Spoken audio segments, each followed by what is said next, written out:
melakukan pembelajaran daring dan pendampingan individu Betul, gitu ya. iya.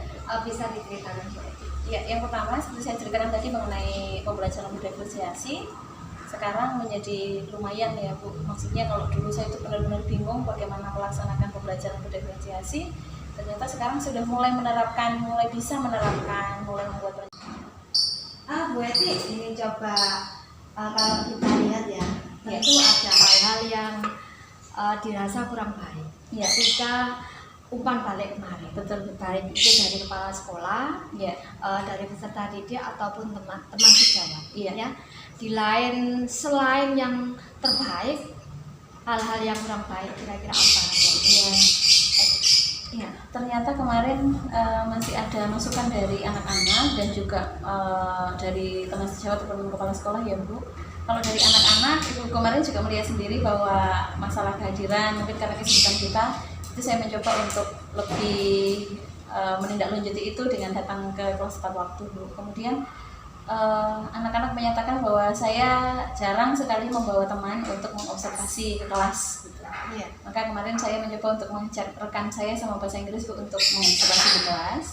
Dan juga yang kurang baik adalah saya belum secara rutin menanyakan ke anak-anak mengenai bagaimana cara mengajar saya, apa yang mereka suka, kemudian apa yang mereka tidak suka, itu saya masih belum baik. Kemudian satu lagi Bu Agung, saya juga merasa dan juga umpan balik dari teman-teman dan semuanya bahwa saya belum pernah melibatkan narasumber orang tua iya, ke dalam pembelajaran. Ya, tentunya dengan narasumber orang tua ini, satu, orang tua akan terlibat langsung ya dalam kegiatan pembelajaran, juga bisa memonitor bagaimana kegiatan pembelajaran peserta didik, juga bagaimana kinerja gurunya. Begitu Mbak. Iya. Berarti ngerti apa ini? Ini Bu mengenai pembelajaran KSE. Iya. Yang bagaimana itu? Iya, jadi di sini ada pertanyaan Bu ya, apakah sudah mempelajari modul mengenai 2.2 dan itu adalah mengenai KSE, itu pembelajaran kolaboratif komunitas sekolah, seluruh komunitas sekolah, nanti yang memungkinkan untuk seluruh peserta didik dan juga orang dewasa di situ untuk memiliki pemahaman, keterampilan dan sikap positif untuk menerapkan 5 unsur KSE. Oh begitu ya. Iya. Ketika dengan perencanaan ini, apakah Bu Eti sudah merencanakannya? Sudah. Saya sudah merencanakannya Bu. Nanti rencananya ada 2. Yang pertama akan saya laksanakan dalam bentuk integrasi dalam kurikulum, yaitu pembelajaran. Kemudian yang kedua nanti saya akan mengadakan komunikasi antar pribadi. Oh begitu itu ya. Kegiatan aksi nyata, aksi gizi. Gitu. Itu nanti rencananya sekaligus untuk kemampuan sosial emosional anak-anak dan juga mengundang orang tua. Aksi gizi, tentunya ini sesuai ya dengan tugas tambahan Bu Eti Betul. sebagai pembina PMR ya. Ya tentunya kita ini bekerja untuk peserta didik. Dalam arti untuk memberikan ruang gerak untuk keselamatan dan kebahagiaan mereka. Dan tentunya calon guru penggerak dan juga Bu Eti terutama ini diharapkan mampu mengelola kegiatan pembelajaran yang paling tidak ada manajemen sosio-emosional. Iya. Itu ya Bu Eti ya.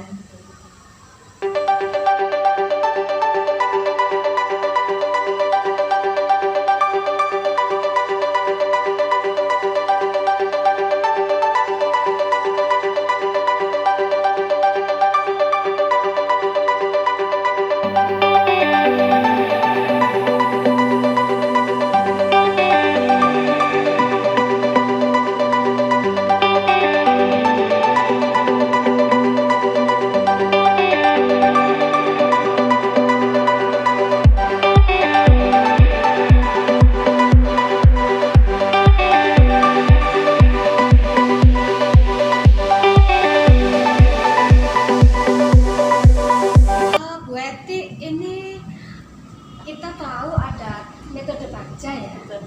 Apakah Bu Eti sudah memahami sepenuhnya tentang Bagja ini Bu Eti? Insya Allah sudah Bu, karena sambil diterapkan ya, jadi sudah lumayan lah. Sudah ya. Ya. Kira-kira dalam menerapkan metode Bagja ini tantangannya itu bagaimana Bu Eti? Kalau seringkali yang menjadi akar itu adalah waktu, Bu. Jadi kita kadang-kadang berbenturan dengan banyaknya agenda sekolah. Ya. Padahal saya juga butuh untuk pelaksanaan visi saya sebagai guru penggerak dan juga visi sekolah. Nah, karena kebetulan dengan waktu ini koordinasinya ini yang pihak-pihak yang dilibatkan ini yang agak terkait dengan koordinasi. Ketika dengan dihadapkan pada visi dan prakarsa, prakarsa perubahan Bu Eti, kira-kira capaian yang luar biasa ketika menerapkan metode Bagja bagaimana Bu Eti? Pada tahapan begini ya Bu, jadi saya merasa senang karena kalau dulu melaksanakan sesuatu itu kan ya pokok merencanakan melaksanakan begitu ya. Tapi dengan metode Bagja itu kan dimulai dari buat pertanyaan, kira-kira kondisi seperti apa yang saya inginkan. Kemudian A di sini adalah apa Bu? Lupa saya. Bentar, buat pertanyaan. Bukan alih ya apa ya? Terserah. Sebentar ya Bu. Buat pertanyaan. Oh iya Bu Eti, nah ini loh intinya prakarsa perubahan yang ada di Bagja itu sudah melekat ya, sudah terrealisasi baik dalam kegiatan sebagai guru ataupun sebagai guru yang mendapat tugas tambahan sudah ya. Iya sudah. Kalau itu menurut Bu Eti bagaimana perasaannya ketika menerapkan metode Bagja itu, mengalir terus atau tersendat atau bahkan mempersulit ketika penerapan tersebut? Saya merasa senang sih Bu. Kalau kendala itu masih dulu, sekarang kan tetap ada kendala. Cuman kalau apabila menggunakan Bagja ini jadi lebih terarah gitu ya. Jadi intinya membimbing Bu Eti untuk mengikuti alur tersebut. Betul. Agar capaiannya lebih maksimal begitu ya. Ya. Oh begini Bu Eti ya. Tentu ada hasil ya. Hasil yang sudah dilaksanakan ketika Bu Eti sudah menerapkan metode Bagja. Kalau boleh tahu Bu Eti, ya. Baik Bu, visi saya kan untuk mewujudkan peserta didik yang kreatif, kolaboratif dan berbudaya lingkungan. Kemudian saya membuat prakarsa perubahan. Nah setelah itu saya menerapkannya melalui dua hal Bu. Yang pertama adalah pembelajaran. Nah pembelajaran kemarin saya menerapkan alur Bagja untuk pelaksanaan visi itu. Dan juga pembelajaran dengan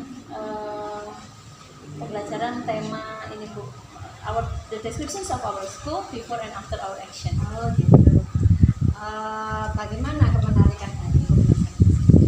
Itu cukup menarik Bu, karena kalau dulu pembelajaran deskriptif itu kan hanya mendeskripsikan bagian sekolah gitu aja. Tapi kalau sekarang saya mengkolaborasikan atau memasukkan unsur peduli lingkungan, kemudian kolaboratif dan kreatif dalam kegiatan anak-anak.